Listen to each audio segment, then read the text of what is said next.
Together, growing in faith, changing communities.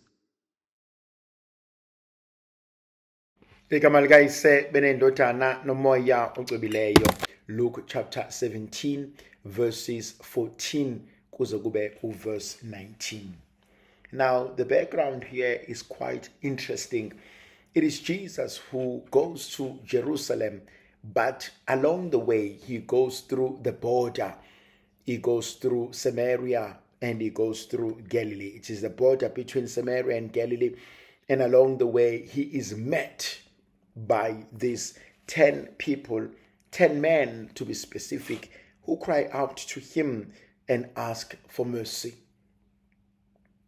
It is fascinating to see how these men, males, are in touch, are in awareness of their own needs. And kwesinye isikhathi kumina kunale nkonzo ethi akuve kubalekile ukwazi ukuthi kwenzakalani empilweni yakho. Akuve kubalulekile ukwazi ukuthi kwenzakalani empilweni yakho. Ungalimali ungabonanga, ungashayeki ungabonanga, kungonakali izinto ulele. Sithi isiZulu utshani obulele buvuswa ngomlilo.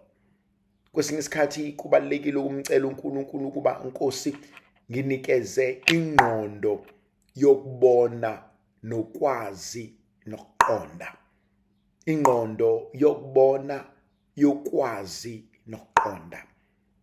Uma kukhona engidinga ukukulungisa, uma kukhona okudinga i-attention yami, nginikeze lawa mehlo okubona ukuthi la angisenzi kahle, la akusahambi kahle, khona ngeke ngizilimaze, khona ngeke futhi ngilimaze nabantu abaseduze kwami, abasempilweni yami. Verse 14 is very important. Jesus saw them and he said to them. Jesus saw them and he said to them, go and let the priest examine you. On the way they were made clean. I think igama engilithandayo uJesu uNkulunkulu wababona. Now, I find this absolutely interesting. Jesus saw them. Not ukuthi Jesus was seeing them. No. He was not seeing them, but he saw them. There was a point in time when he was not aware of them. There was a point in time when he didn't see them. There was a point in time when they were not within his vision, but there was also a point in time when he saw them. The other translation would be, he noticed them. Ethandwa zami, uNkulunkulu uzokubona. Ngifuna ungibhalele phansi, ngicela ungibhalele phansi, nami uNkulunkulu uzongibona. He will see you. God will see you. uNkulunkulu uzokubona. And angifisi siyibhale lento ezin uNkulunkulu uzongibona, meaning uNkulunkulu uzongibamba. No. Jesus saw them. Bese kwanele. Yabona khona lento evuka kumina ethi sewuhlupheke, sewukhale, kwanela. Jesus saw them. There was that moment in history. There was that moment of grace. He saw them. Wababona. Nami uNkulunkulu uzongibona. Uzokubona abona usizi, uzokubona abone ukuxakeka, uzokubona abone inyembezi, uzokubona abone zonke lezi zinto obukhala ngazo, nami uNkulunkulu uzongibona. Yabona, I'm always fascinated by indaba kaBartimaeus. It was the blind man who heard that Jesus was coming and he shouted. It was the blind man who did not need amehlo enyama okubona ukuthi nasi isikhathi somusa sesifikile. It was a blind man, blinded by his own pain, okuyena owabona ukuthi sesifikile isikhathi sami. Yabona khona lento eyenzeka spiritually when you realize ukuthi this is my time. When you realize ukuthi now uNkulunkulu kunento enhle ayenzayo kumina. Now uNkulunkulu kunento ayilungisayo kumina. Now uNkulunkulu uyawuphendula umkhuleko wami. Now uNkulunkulu uyangenzela lokhu ebengikade ngikudinga, mhlambe ngingaboni ukuthi ngiyadinga. Nami uNkulunkulu uyangibona. Yabona le moment iyangithinta ukuthi sesifikile isikhathi. Lamadoda asekhale, lamadoda asehambe, lamadoda akukho mhlambe la engayanga khona. Ngibuka owesifazane onomopho in the Gospel of Mark, chapter 5, lithi izwi likaNkulunkulu wayesehambe zonke izindawo kodwa engawutholi usizo alidingayo. Mhlambe sithandwa sami, ngifuna ukuthi sesintantile. Yabona kwesinye isikhathi ngenxa yokuxakeka siyantanta. Ngenxa yokulimala siyantanta. Ngenxa yokufuna usizo siyantanta. Ngenxa yokudinga ukuthandwa siyantanta. Ngenxa yokufuna a sense of belonging siyantanta. Ngenxa yokufuna umuntu ozonginakekela siyantanta. Ngenxa yokufuna umuntu ozoba nesikhathi nami siyantanta.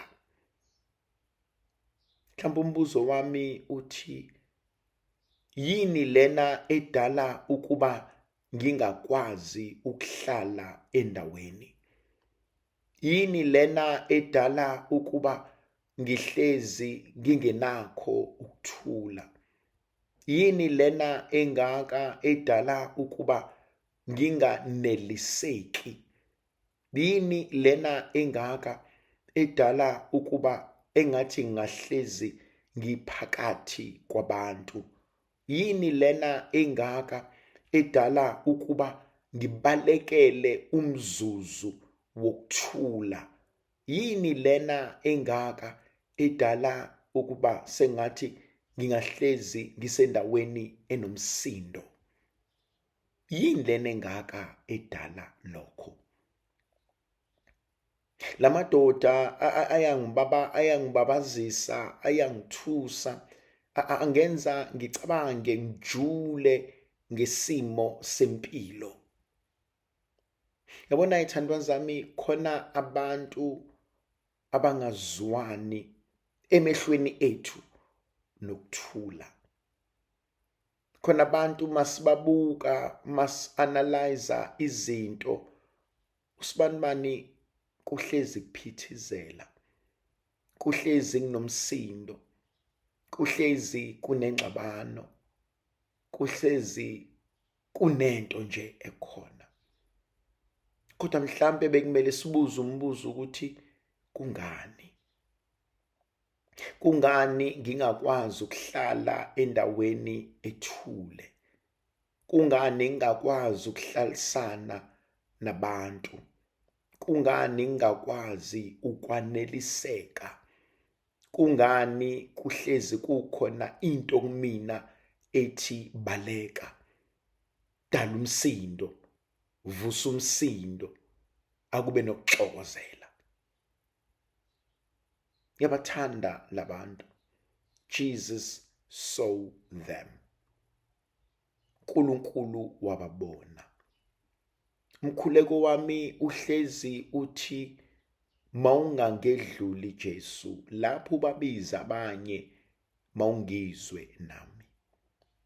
Athi sihlalo esomusa ngikusona. Kodwa uhlele ekutheni lapho usubabiza abanye, lapho sewenza umusa, lapho sewenza ubulungiswa, ungangikhohlwa. Ikhona lenkonzo kumina ethi Nkosi ungangilibali. Ikhona lenkonzo kumina ethi Nkosi ngenzele umusa. Ikhona lenkonzo kumina ethi Nkosi isikhathi sakho, umusa wakho, uthando lwakho empilweni zabantwana bakho kuyohlezi kumile inguna phakade. Jesus saw them. Now the second line for me, he saw them and he said to them, hambani niye kubapriste. Hambani niyoziveza kubapriste. Now kwesinye isikhathi sibuye singayi-understand lento. Ufuna ukuthini uJesu methi hambani niye kubapriste? Ngoba ngokwencwadi kaLeviticus umuntu owayenochoko wayethi mayesehlanjululiwe kumele aye kubapriste bambuke bambheke ebese bembhalela incwadi, le ncwadi ezothi hayi usibanibani usehlanjululiwe. Now this is deep. Ngobani? Ngoba ukubhala le ncwadi evela kumpriste, it acted in two ways. One, physically this person is now okay, but spiritually this person is now clean. Ingakho umpriste ayembhalela le ncwadi ezohamba nayo, like a certificate ahamba naso abantu abambonile ukuthi uke wagula, mekabona le ncwadi le ndoda ayisekho nje physically okay, but he is spiritually clean now. Kodwa ke engifuna ukukhuluma ngakho, engifuna ukubika kukona, ngibuka uJesu beza kuyena bazokhala, beza kuyena bazocela. uJesu uyababona. Lilodwa igama lisho kubona. Hambani niyoyiveza kubapriste. Akabathinti ngesandla, akasho ukuthi lulamani, akabayisi emfuleni, akabakhulekeli, kodwa benjalo uthi kubona hambani niyoziveza kubapriste. Now iyangimangaza, iyangithinta, ingikhombisa amandla kaNkulunkulu le ndaba. Ngoba ngobuntu bethu lamadoda angathi awukwaze wangaba nasikhathi nathi. Lamadoda angathi akasithintanga nokusithinta. Lamadoda angathi ayikho into ngaphandle kokuthi usixoshile. Lamadoda angathi uvedane wathi asiye kubapriste. Ngifuna ukuthini? Nalokhu uNkulunkulu usekulungisile. Nalokhu, uyabona lokhu obhekene nakho, lokhu okusabayo, lokhu okudala ungalali ebusuku, lokhu okuhlukanisa umuzi wakho, lokhu okuxabanisa abantwana bakho, ngifuna ukuthi kumina nakuwena nalokhu uNkulunkulu usekulungisile. Nalokhu uNkulunkulu usekulungisile. Whatever it is, bengifisa ungibhalele phansi ukuthi nalokhu uNkulunkulu usekulungisile. uNkulunkulu ubonile, uNkulunkulu yazi, uNkulunkulu uzwile, uNkulunkulu yakwethemba. Ingakho enhlizweni yami kuthi mina nalokhu uNkulunkulu usekulungisile. Uthi uNkulunkulu kubona, hambani nekubapriste. Bathi bone enhlizweni zabo, kodwa Nkosi athi uNkulunkulu ngithe hambani. Kwesinye isikhathi thandwa zami kunalento esiyenzayo ngenxa yokwesaba, ngenxa yokuxakeka, ngenxa yokugileka. Siyesaba sithathe into esixakayo siyenze impilo yethu yonke. Sithathe into esinikeza inkathazo siyenze impilo yethu yonke. Kunezinto uNkulunkulu asifundisa zona. Inkonzo yokunikela kuNkulunkulu. Nikela kuNkulunkulu, surrender. Thana Nkosi, ngicela ukukunikeza lesi simo. Nkosi, ngicela uhlale phekwa lesi simo. Nkosi, ngicela ukushiya kuwena lesi simo. Kunezinto ithandwa zami ezibalekile empilweni. Asinikele kuNkulunkulu. Asizibeke kuNkulunkulu. Asicele uNkulunkulu kubo uyena owenzayo, kubo uyena ohlelayo, kubo uyena ozilungiselayo. Ingakho obhala kahle ethi, when the time is right, I, the Lord your God, will make it happen. When the time is right. Isikhathi sesifikile. Mina Nkosi uNkulunkulu wenu ngizokwenza kwenzeke. Thandwa zami, ngiyafuna ukusho ukuthi uNkulunkulu wethu akanqeni ukuba avule umgwaqo phakathi kolwandle. uNkulunkulu wethu akanqeni ukuba ondle amadoda more than 5,000 kuze kusale ukudla.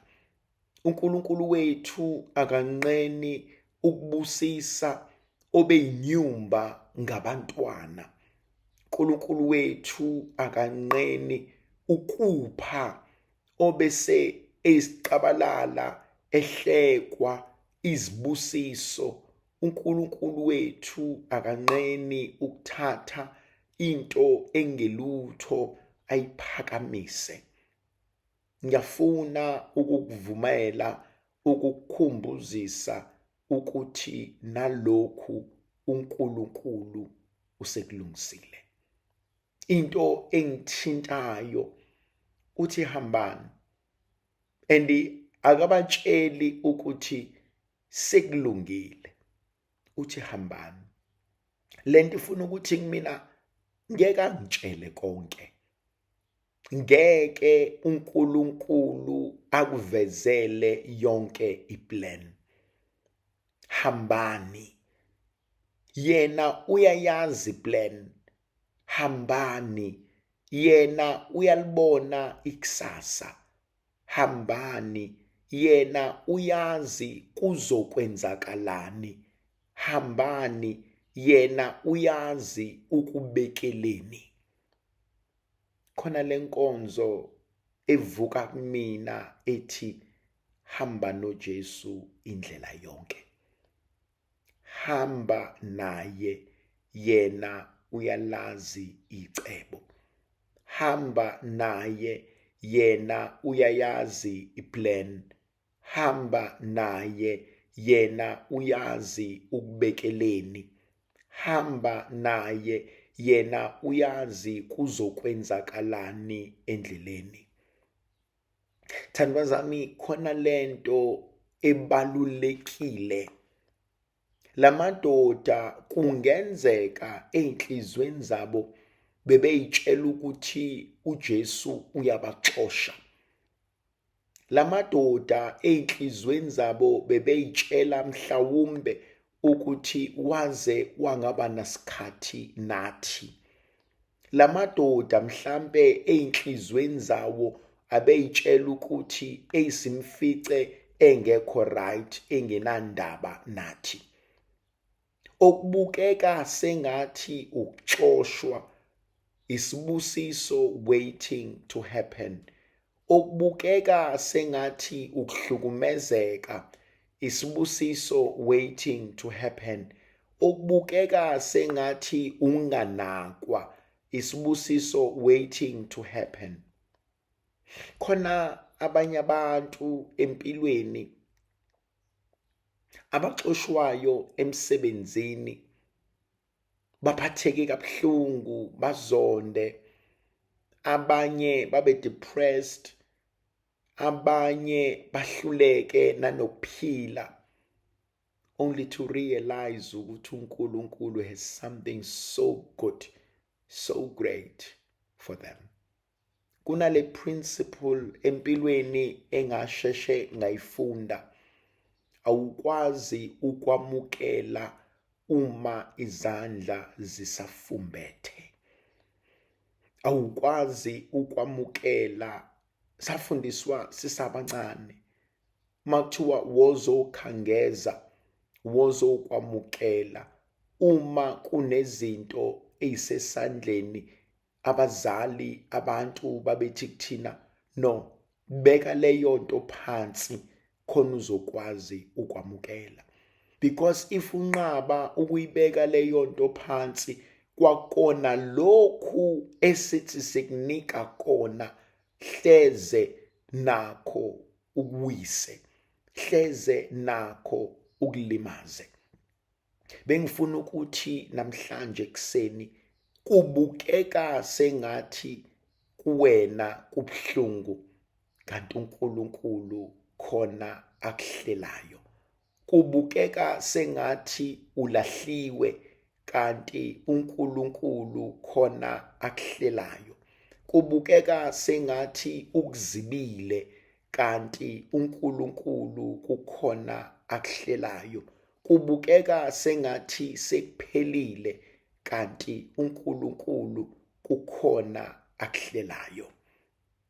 Lamadoda kungenzeka ayethi waze wasixosha kabi, kanti uNkulunkulu akabatshelanga. Ngifuna ukuthi ngihlezi ngithi ave yixoki uNkulunkulu. Akuve eyixoki uNkulunkulu. Ngifuna ukutshela ubuxoki bakhe. Yabona uNkulunkulu ngeke akuxoxele yonke indaba. uNkulunkulu ngeke akuxoxele yonke indaba. Uthi kulamadoda hambani niyoziveza kubapriest, kodwa akabatsheli ukuthi endleleni nizobe seni right. Uthi kuZakheyus, dilika emthini ngoba kumele ngize emzini wakho, kodwa akabatsheli ukuthi mfana wami ngifuna ukukuxolela ngikubusise. Uthi kuLevi membiza engumthelisi, woza ngilandele, akamtsheli ukuthi ngoba ngelinye ilanga ngifuna ukufundisa abantu baphile ngawe. Kunezinto uNkulunkulu angeke akuxoxele zona. Kunezinto uNkulunkulu azokufihlela zona kodwa kunezinto ezinhle ayihlelayo ngawe. Kunezinto ezinhle azihlelile ngawe. Uthi ngelinye ilanga uJobe, uma sikwazi ukwamukela okuhle kuNkulunkulu, singeke kwamukele yini okubi na? Ngoba uJobe uyindoda eyaziyo amandla kaNkulunkulu. uJobe uyindoda eyaziyo ukuthembeka kukaNkulunkulu. uJobe uyindoda eke yabona uNkulunkulu ehamba nayo. uJobe uyindoda engahlala ifakaze ithi impela ngimbonile, impela uthembekile, impela uwenzile umusa empilweni yami.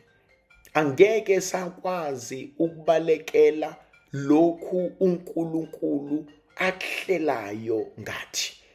Kumina kunale nkonzo evukayo, kumina kunale nkonzo ebalekile, kumina kunale nkonzo ethi mudedele uNkulunkulu abe uNkulunkulu, mudedele uNkulunkulu alungise ngendlela yakhe, mudedele uNkulunkulu aphelelise, mudedele uNkulunkulu akwenzele lokhu angakuxoxelanga khona. Ngeke akuxoxele konke, ngeke akutshele konke, ngeke asazise konke. Nanti elinye iphuzu elingithintayo lithi izwi likaNkulunkulu, on the way they were made clean. Endleleni baphulukiswa, endleleni bahlanjululwa. Ngokwabo baya kuba priste, ngokwabo baxoshiwe, ngokwabo kuthiwa abahambe. Kodwa ngifuna ukuthi endleleni uzohlangabezana nokudingayo. Write it down for me. Endleleni uzohlangabezana nokudingayo. Endleleni uzohlangabezana nempendulo. Endleleni uzohlangabezana nokuthula. Endleleni uzohlangabezana nokusizakala. Endleleni uzohlangana nokudingayo.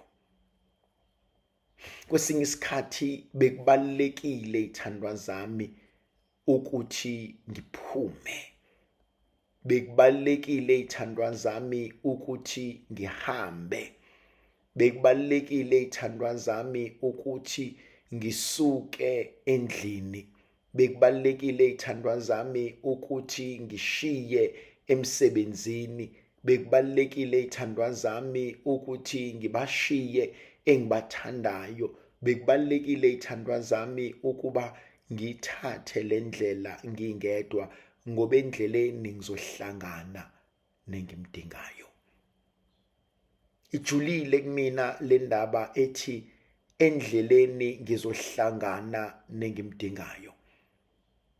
Endleleni ngizohlangana nengimdingayo. Mhlambe bengidinga ukusuka esixukwini ukuze ngihlangane noqobo lwami. Mhlambe bengidinga ukusuka kubangani ukuze ngihlangane noqobo lwami. Mhlambe bengidinga ukusuka kuma-colleagues ukuze ngihlangane noqobo lwami. Mhlambe bengidinga ukusuka esiphithipithini ukuze ngihlangane noqobo lwami. Mhlambe bengidinga ukusuka kwi-comfort zone ukuze ngihlangane noqobo lwami. Kodwa engifuna ukusho ukuthi endleleni ngizohlangana nengikudingayo. Endleleni ngizohlangana nengimdingayo. Endibalekile lento. Lithi izwi likaNkulunkulu, endleleni they realized, they came to know, it became clearer. Yabona khona ezinye izinto ezithi mazenzeka singaqondi. Khona ezinye izinto ezithi mazenzeka singayi-understand. Khona ezinye izinto ezithi mazenzeka mhlambe silwe. Khona ezinye izinto ezithi mazenzeka mhlambe sifuna ukuphikisana nazo. Kodwa bengifuna ukuthi endleleni ngizohlangana noqobo lwami. Endleleni ngizohlangabezana nengikudingayo. Ikhona lento uNkulunkulu azokwenzela yona. Ikhona lento uNkulunkulu azokulungisela yona. Ikhona lento uNkulunkulu azoyivusa empilweni yakho. Endleleni ngizohlangana nengikudingayo. Lamadoda abengazi, kodwa ngiyafuna uqonde namhlanje, ngiyafuna ukuba ngiqonde nami namhlanje ukuthi hamba endleleni uzohlangabezana nokudingayo. You know, the most powerful, interesting thing for me is often we do not know what we need until we meet it. We do not know what we need until we get it. Then you realize, hey, I've needed this all along. I didn't know I needed it. Kunezinto ezenzeka empilweni yethu. Bengaboni mina ukuthi kanti kumnyama kanje. Bengaboni mina kanti ngilimele kanje. Bengaboni mina kanti malnutrition yami ibheda kanje. Bengaboni mina kanti konakele kanje. Bengaboni mina kanti kunento enhle ebengakwazi ukuba nami ngibe nayo. Angiyazi into engidingayo until we meet it. Khona omunye umuntu ongazi ukuthi kanti wena ubungathandwa kanje until you meet someone who loves you for who you are.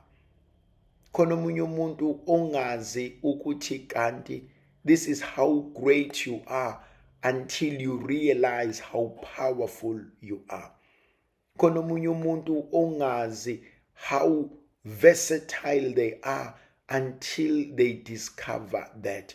Khona omunye umuntu ongazi how powerful they are until they realize they have nothing else to do but to be powerful. Ngifuna ukuthi endleleni uzohlangabezana nokudingayo. Ungahlezi ulwa. Ungahlezi uphikisa. Ungahlezi ubona into embi. Ungahlezi uzibuka njenge-victim. Kwesinye isikhathi ubokuthule, kodwa wazi ukuthi endleleni ngizohlangabezana nengikudingayo.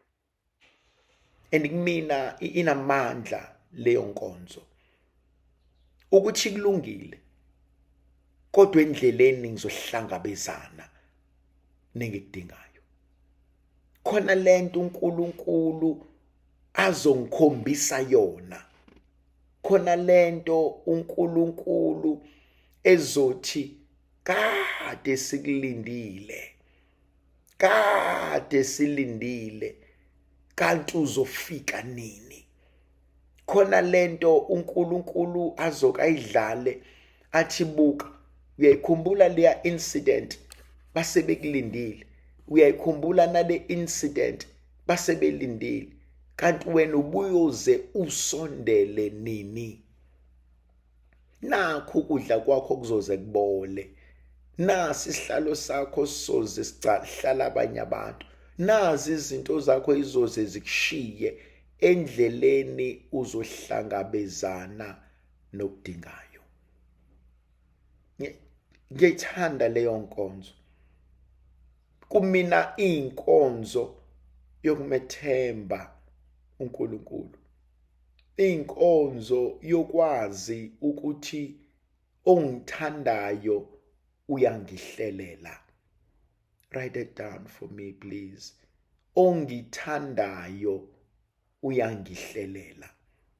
uNkulunkulu ongithandayo uyangihlelela. Ngeke uNkulunkulu asitshele konke. Ngeke uNkulunkulu asixoxele konke. Ngeke uNkulunkulu asinikeze lonke icebo neplan. Ngeke uNkulunkulu akukhombise konke, ngeke. And leyo nto kumina ibalulekile. Kodwa endleleni uzohlangabezana nokudingayo. Kodwa ngeke uNkulunkulu athi mntanami, hayi suka phela lana ngoba ngifuna ukukunikeza ukuthi nokuthi nokuthi. Hayi mntanami suka phela lana ngoba ngifuna ukwenza ukuthi. No. And akadingi ukuba sitshele. Kodwa okubalekile uzokwenza. Okwami ukuphuma ngemnyango endleleni ngizohlangabezana nakho. Verse 15 is very important as well. When one of them saw that he was healed, he came back. He came back praising God in a loud voice. When one of them saw that he was healed, he came back in a loud voice, thanking God. Endleleni bonke were made clean. They all knew that.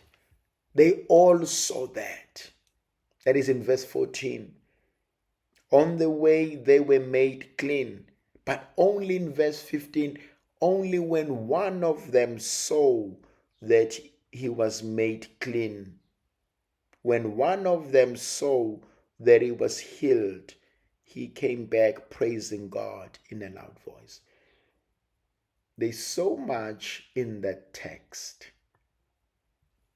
Out of 10 who were healed, out of 10 who were cleansed, only one of them, upon seeing, akakhohlwanga umusa kaNkulunkulu. Khona abanye abantu uma izinto sezi-right bayakhohlwa. Khona abanye abantu uma izinto seyibahambela kahle bayakhohlwa. Bayakhohlwa ukuthi bangobani. Bayakhohlwa ukuthi bavelaphi. Bayakhohlwa ukuthi uNkulunkulu ubenzeleni. Bayakhohlwa ukuthi basukaphi naloNkulunkulu. Khona abanye abantu uma konke sekuhamba kahle bayakhohlwa. Isidalwa esingumuntu siyashesha ukukhohlwa uma sesisuthi. Isidalwa esingumuntu siyakhohlwa uma sesi-right. Isidalwa esingumuntu siyakhohlwa izinto. Yabona khona into eyake walingathe yake eyayivama ukushiwo ukhulu isalukwazi sami. Sithi mntanami ngakhohlwa nanokodwa okuhle umuntu ake akwenzela kona. Athi noma ngathiwa kwenzakalani, noma ngathiwa ikuphi okubi akwenzayo manje, kodwa uzungakhohlwa okuhle ake akwenzela kona. Ngokhohlwa umusa ake akwenzela wona. Uma ufunda ulalela umyalo noma umlando wakwaZulu, kunabantu ababili engizwa ngabo. Owokuqala kuthiwa uMbopha kaSithayi, owesibili uDingiswayo. Lawo madoda womabili kuthiwa khona okuhle abakwenzela uShaka. Kuthiwa uShaka ngelinye ilanga elambile nonina uNandi, bahlangana noMbopha kaSithayi ehlathini. uMbopha kaSithayi kuthiwa wayephethe igula lamasi, wayephethe ubisi. Elambile uShaka nonina, uMbopha wabanikeza ukudla, badla basutha. uShaka wamthembisa uMbopha ukuthi uyohleze emenzela umusa njalo, akukho kubi ayokakwenze kuyena. uShaka elimele, egwaziwe, esehlane baleka, engakabuthathi ubukhosi, kuthiwa wahlangana noDingiswayo. Kanjalo noDingiswayo wamsiza, wamkhipha umkhonto enxebeni, waba right. Nalapho futhi wathembisa umusa. Rather uDingiswayo wasindiswa uShaka ekuqaleni, kodwa uthe uShaka esebaleke lethwa abafana, ambone uDingiswayo ebesethi mvikeleni lo muntu wakwangenzela umusa ngelinye ilanga. Kodwa ipoint engifuna ukuya kuyona ukuthi noma izinto sezenzeka, seyivuka phakathi kaMbopha nabafowabo bakaShaka noShaka, akawukhohlwanga uShaka umusa, akawusho ukuthi Mbopha angisoze ngakuphakamisela isandla. Yabona ithandwa zami, kunale nkonzo kumina evukayo, ngakhohle okuhle umuntu ake akwenzela kona. Kwesinye isikhathi siyakhohlwa, kwesinye isikhathi siyakhuluma kuze kweqe, kwesinye isikhathi siyenza selibale ukuthi uke waba muhle uNkulunkulu, uke wathembeka uNkulunkulu, uke wazibonakalisa uNkulunkulu. Kwesinye isikhathi siyakhohlwa. Khona omunye umuntu othi mayibhekene nenkinga uyolwa, athuke, akhohlwe ukuthi kuningi okuhle uNkulunkulu amenzele kona kunale nkinga abhekana nayo manje. Khona omunye umuntu okhohlwayo ukuthi kukona konke uNkulunkulu uke wamenzela umusa. Equally important, khona abanye abantu abakhohlwayo ukuthi ayibo, lona esengimzonda kangaka, lona esengixabene naye, angisamfuni, angisamkhulumisi, kukhona nje nami okuhle ake angenzela kona. Kukhona nami okuhle ake akwenzela abantu bami. Inkonzo engikuyona ithi umuntu uyakhohlwa. Write it down for me. Umuntu uyakhohlwa. Baningi abantu abalimele. Uma ubheka kahle balinyazwe yini? Umuntu uyakhohlwa. Khona umuntu okhohlwa okuhle okuningi okwenzile, akhumbule okukodwa ongakwenzanga kahle.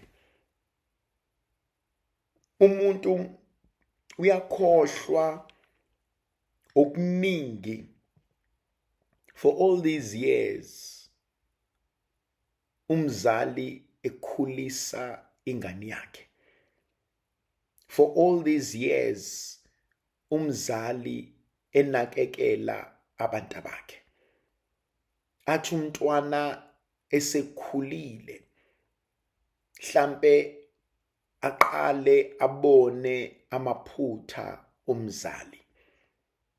Uyomzonda umzali wakhe azacisha ungena egodini.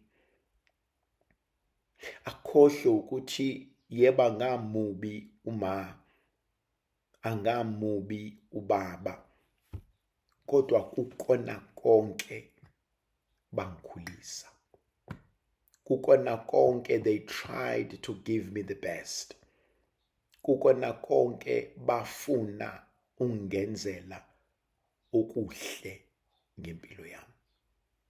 Ngithintwa ukuthi only one, upon seeing that he was healed, he came back praising God in a loud voice.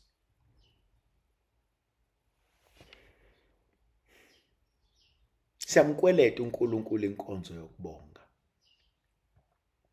Uthi umkhuleko wamaRoma akakudingi ukubonga kwethu.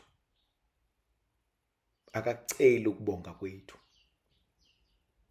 Kwayona lento yokufuna ukumbonga isipho esivela kuyena. Kodwa kumina yahlala lenkonzo ukuthi ngiyamkweleta uNkulunkulu ukubonga kwami. Waze wamuhle uNkulunkulu. Waze wathembeka uNkulunkulu. Waze wanomusa uNkulunkulu. Ngiyamkweleta ukubonga kwami. Athi uDavide esewabhalile amahubo awu-150 athi kodwa elilodwa at least alisho lithi mbonge uJehova mphefumulo wami.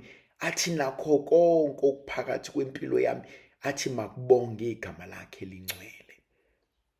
Athi sengikhulume konke, athi sengikusho konke, athi kodwa bengifisa ukuthi mbonge uJehova mphefumulo wami. Athi nakho konke okukumina akubonge igama lakhe elingcwele. Bengiswela lenkonzo yokuyobonga. Bengiswela lenkonzo ethi zincane izibongo zethu.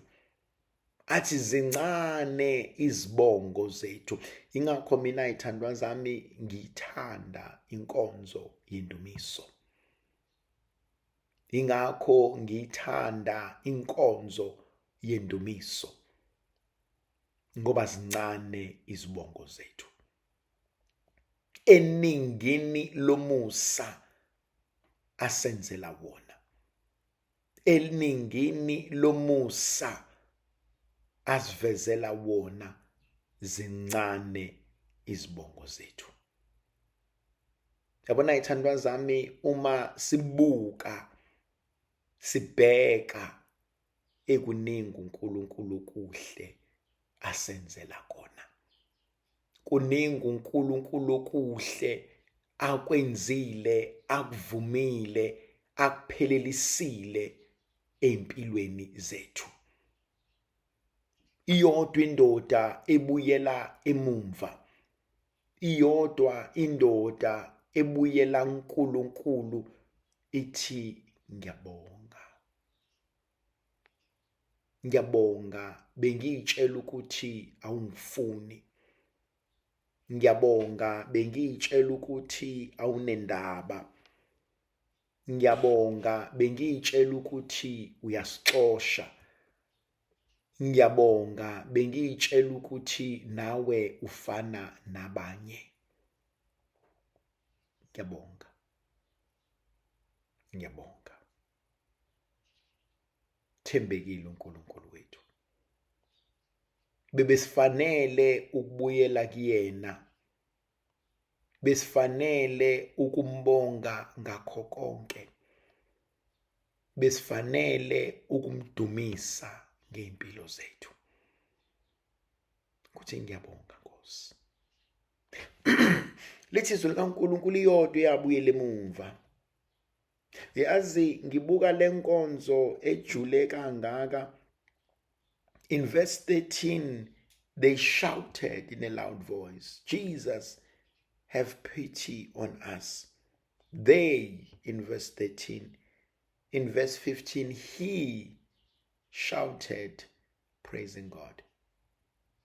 Mawukuthi uJesu wayesahleli phakathi kwebhoda yeSamaria neGalile, abantu bathi Nkosi, nange sebuya lo, kodwa nange sememeza. Mabehlala phansi balalelwa ukumemeza kwakho uthini, bezwa phezulu enendumiso, bathi Nkosi ukukhala kwakhe sekuhlukile. My God, listen to that. That's the word. Ukukhala kwami sekuhlukile. Ukukhala kwakhe sekuhlukile. That's the word. Ukukhala kwami sekuhlukile. In verse 13 ubekhala engaqondi, ekhala ebalisa. In verse 15 usekhala edumisa. Ukukhala kwami sekuhlukile. That's powerful. Ukukhala kwami sekuhlukile. Bezwa abantu abadala bethi ungakhali njengomuntu ongenalo ithemba. Ukukhala kwami sekuhlukile.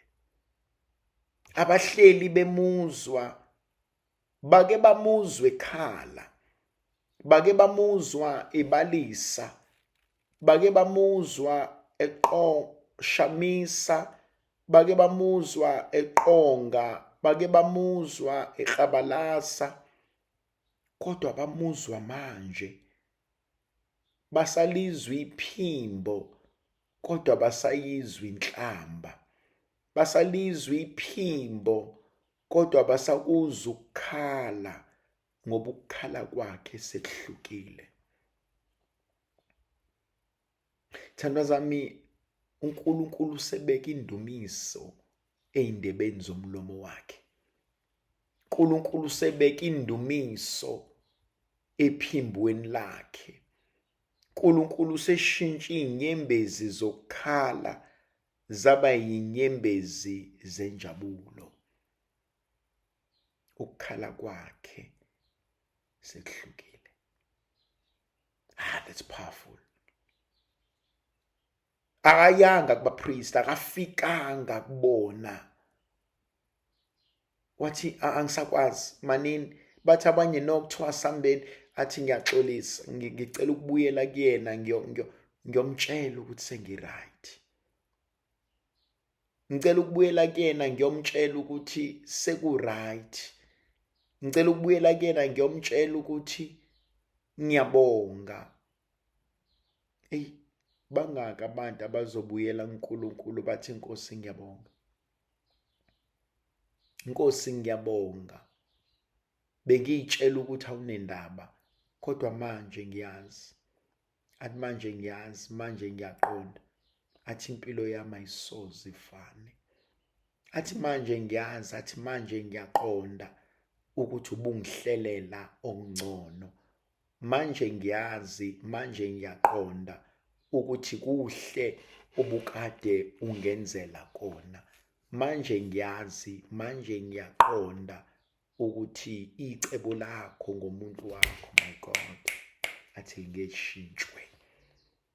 Athi manje ngiyazi, manje ngiyaqonda ukuthi icebo lakho ngami lingevinjwe lutho. Kodwa ithandwa zami waze wamangaza uNkulunkulu. Athi manje ngiyazi, athi manje ngiyaqonda ukuthi icebo lakho ngami lingeshintshwe muntu. Yazi le ndoda ibuyela uNkulunkulu iyoxoxa indumiso, ibuyela uNkulunkulu iyoxoxa imangaliso, ibuyela kuNkulunkulu iyothula ubufakazi. Ingakho kumina uma kunenkonzo yendumiso ubokulalela ubufakazi obusuke bubhalwe ebusweni naseyinhlizweni zabantu abadumisayo, ukuthi namhlanje ngiyazi futhi sengiyaqonda ukuthi impilo yami ayisoze ifane. Manje ngiyazi futhi sengiyaqonda ukuthi icebo nalo ngami lingeshintshwe. Manje ngiyazi futhi sengiyaqonda ukuthi ongihlelele kona kuhle kudlula lokhu ebenginakho. Athi manje ngiyazi futhi sengiyaqonda icebo nalo ngempilo yami lingeshintshwe muntu. Ey'thandwa zami, yangimangaza mina le ndoda. Ibuyela kuyena iyobonga, ibuyela kuyena iyodumisa, ibuyela kuyena iyozeneka. Ithi kanti wena unjani? Kanti wena uNkulunkulu unjani? Kanti lento engiyizwe ngawe iyiqiniso ngempela yini? Kanti lo musa esixoxelwe wona ngawo usenzeka namhlanje? Kanti nami Nkosi usangithanda yini? Kanti nami Nkosi usangihlelela yini? Lithi izwi likaNkulunkulu yabuyela emumva, yabuyela emumva. Yini eyayiphusha le ndoda? Yini engashongo kule ndoda ukuthi ayibohlala nabanye bahleli? Yathi le ndoda no, yathi angikwazi. Now uyangithinta uverse 16. He threw himself to the ground at Jesus. He threw himself at his feet and he thanked him. And this man was a Samaritan. He thanked him. Wabonga. Wabonga. uJesu Juda, le ndoda waseSamaria. Uyazi khona into uNkulunkulu azoke akwenzele yona ngomuntu omzondayo. Khona isibusiso uNkulunkulu, khona ifindo uNkulunkulu azoke aliqhaqhe. Uzokulashwe inkulumo yomuntu ongamfuni. Yabona uNkulunkulu bafowethu ixoki. Uzoke akwenzela umusa ngomuntu ongamfuni, ongamphiwe, omzondayo, omfisela okubi, kodwa uNkulunkulu ngaye akwelaphe. Ngaye akwelaphe. Bonke laba abanye obubathembile, bonke laba abanye obubathanda, bonke laba abanye obubenzela izinto bakushiye. Kuthi ke lo obungamfuni kubo yena okusizayo. Ila esibona khona ukuthi ahamani ixoki mani lento. Le ndoda yazi uNkulunkulu, thandwa zami, yazi uNkulunkulu uzokakuvezela abantu obuyitshela ukuthi uhamba nabo. Uzokakuvezela abantu obuyitshela ukuthi bayisikim sakho. Uzokakuvezela abantu obuyitshela ukuthi ngiyabheja ngabo. Uzokakuvezela abantu obuyitshela ukuthi labo die or ride and die together. Uzokakuvezela abantu obuyitshela ukuthi hayi laba bohlezi bela. Akukhombisa uNkulunkulu athi buka, athi buka, athi buka. Bese kuthi labo obuyitshela ukuthi hayi laba nalapha, awubona uNkulunkulu akuvezela oyedwa athi vumbo, athi haleluya. Yabona uNkulunkulu enye indoda, omunye umuntu wabuya wayiphonsa phansi, athi bengubani mina Nkosi, athi nomuzi wakithi buyini, besingobani ukuba usikhumbule kangaka, besingobani ukuba usenzele umuso ngaka, besingobani ukuba usithande kangaka, besingobani ukuba usenzele nalokhu besingafanelanga. Yabona ithandwa zami, uNkulunkulu uzokwenzela isimangaliso. uNkulunkulu uzosenzela into thina ngokwethu esingayazi, thina ngokwethu esingakaze siyibone, thina ngokwethu esisabalisayo ukuthi uNkosi ngiyabonga. uNkulunkulu uzosenzela izinto ezinhle. Khona le nkonzo kumina ayenzayo uzobonga. Seyiswele inkonzo yokubonga. Ngibonga uNkulunkulu. Khona into engafunda ngekhula ngifunda. Ungawadla amandla omunye umuntu. Ungawadla amandla omunye umuntu. Funda ukubonga. Ngilithanda lelo gama. Ungawadli amandla omunye umuntu. Funda ukubonga. Ungawadli futhi namandla kaNkulunkulu. Uma uNkulunkulu kukhona okuhle akwenzela kona, hamba. Nkosi ngiyabonga. Nkosi ngiyabonga ukuthembeka kwakho. Nkosi ngiyabonga ukungisiza. Nkosi ngiyabonga ukungenzela umusa. Ungawadla amandla omunye umuntu. Nkosi ngiyabonga. Ungawadli amandla omunye umuntu. Khona lento eyenzakalayo, verse 17, Jesus said, there were 10 men who were healed. Where are the other 9? Bashonephi abanye? Bashonephi abanye? There were 10 who were healed. Yangithusa lento. Kanti uNkulunkulu uzobuzana ukuthi kwashonaphi usibanibani? Kwenzakalani ngosibanibani? Ingani wayekade ecelile washonaphi?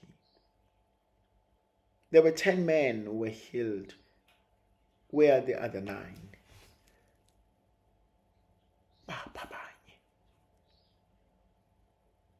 Bapha abanye, bashonephi? Why is this foreigner the only one who has come back? Why is he the only one who has come back? Ezobonga uNkulunkulu. Bashonephi abanye? And Jesus said to him, get up and go. Your faith has made you well. Sukuma ndodana yami. Sukuma mfowethu. Kholo lwakho lukusindisile. Mbatha amanye amandla amasha. Mbatha konke okuhle. Bashonephi abanye? Why kuyilona kuphela obuyayo? Why kuyilona kuphela ozobonga? Bashonephi abanye? Ngegama likaYise benendodana nomoya ocwebileyo. Amen.